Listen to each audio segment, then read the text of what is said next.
ഒരാഴ്ച നീണ്ട ഇന്ത്യയുടെ ആകാശപൂരത്തിന് ബംഗളൂരുവിൽ സമാപനമായിരിക്കുകയാണ്. ഏഷ്യയിലെ ഏറ്റവും വലിയ വ്യോമാഭ്യാസ പ്രകടനമായ എയ്റോ ഷോയിൽ കണ്ണഞ്ചിപ്പിക്കുന്ന വ്യോമാഭ്യാസ പ്രകടനങ്ങൾക്കായിരുന്നു ദിവസങ്ങളോളം ബംഗളൂരുവിലെ യലഹങ്ക വ്യോമത്താവളം വേദിയായത്. കരസേനാ മേധാവി ജനറൽ ഉപേന്ദ്ര ദ്വിവേദിയെ ഒപ്പമിരുത്തി വ്യോമസേനാ മേധാവി air chief marshal AP Singh Tejas വിമാനം പറത്തിയായിരുന്നു ഉദ്ഘാടനം. ഇതിന് പിന്നാലെ വിവിധ പരിപാടികൾക്ക് തുടക്കമായി. ആദ്യത്തെ 3 ദിവസം ബിസിനസ് ദിവസങ്ങളായിരുന്നു. വിവിധ ഡീലേഴ്സുമായുള്ള ചർച്ചകളും ബിസിനസ്സും ഈ ദിവസങ്ങളിൽ നടന്നു. പിന്നീടുള്ള ദിവസങ്ങളിലായിരുന്നു വ്യോമാഭ്യാസ പ്രകടനവും പ്രദർശനവും. ഇന്ത്യ ഉൾപ്പെടെ നിരവധി രാജ്യങ്ങളുടെ വ്യോമ വിമാനങ്ങൾ എയ്റോ ഷോയിൽ മാറ്റുരച്ചു.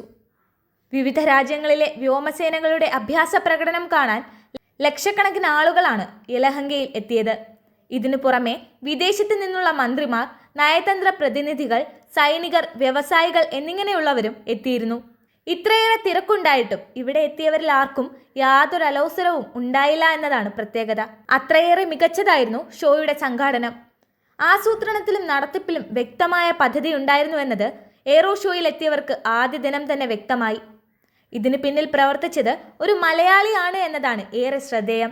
വ്യോമത്താവളത്തിന്റെ ഭരണവിഭാഗം മേധാവിക്കാണ് എയ്റോ ഷോയുടെ നടത്തിന്റെ മുഴുവൻ ചുമതലയും ഉണ്ടാകുക.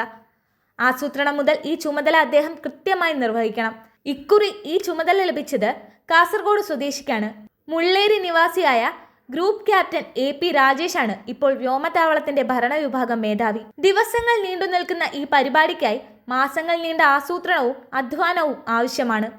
എല്ലാം കൃത്യമായി നടപ്പിലാക്കാൻ അദ്ദേഹത്തിന് കഴിഞ്ഞു.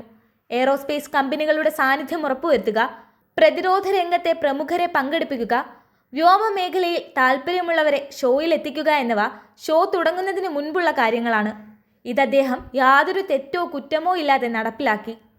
സുരക്ഷ, ആളുകളുടെ നിയന്ത്രണം, ഗതാഗത നിയന്ത്രണം എന്നിവയെല്ലാം പരാതിക്ക് ഇട നൽകാതെ കൃത്യമായി അദ്ദേഹം നടപ്പിലാക്കി. രാജേഷിന് പുറമെ വിവിധ വകുപ്പുകളെ നിയന്ത്രിക്കാൻ മുൻപിലുണ്ടായിരുന്നതും മലയാളികളായിരുന്നു. എയ്റോ ഷോയുടെ സുഗമമായ നടത്തിപ്പിൽ വലിയ പങ്കുവഹിച്ച വിഭാഗമായിരുന്നു എയർ ട്രാഫിക് കൺട്രോൾ യൂണിറ്റ്. അഭ്യാസ പ്രകടനത്തിന് ഇറങ്ങുന്ന വിമാനങ്ങളുടെ സുരക്ഷ ഉറപ്പുവരുത്തുന്നത് ഇവരാണ്. വിംഗ് കമാൻഡർ ഉണ്ണിത്താനായിരുന്നു ഇക്കുറി ATCയെ നിയന്ത്രിച്ചത്. Senior air traffic controller wing commander Sunil Nainan, wing commander MS Mathew, squadron leader Rajesh, MT Manoj എന്നീ മലയാളികളും സംഘത്തിലുണ്ടായിരുന്നു. മുള്ളേരി സ്വദേശി വിജയകുമാർ നായരുടെയും ശാന്തയുടെയും മകനാണ് രാജേഷ്. കാസർഗോഡ് ഗവൺമെന്റ് കോളേജിൽ ഡിഗ്രി പഠനം പൂർത്തിയാക്കിയ രാജേഷ് 1996 വ്യോമസേനയിൽ ചേരുന്നത്. അന്ന് അദ്ദേഹം തിരുവനന്തപുരം മാർവാനിയസ് കോളേജിൽ PG പഠിക്കുകയായിരുന്നു. എയർ ട്രാഫിക് കൺട്രോൾ സ്പെഷ്യലൈസേഷനോടെയാണ് ഭരണവിഭാഗത്തിൽ അദ്ദേഹം എത്തിപ്പെട്ടത്.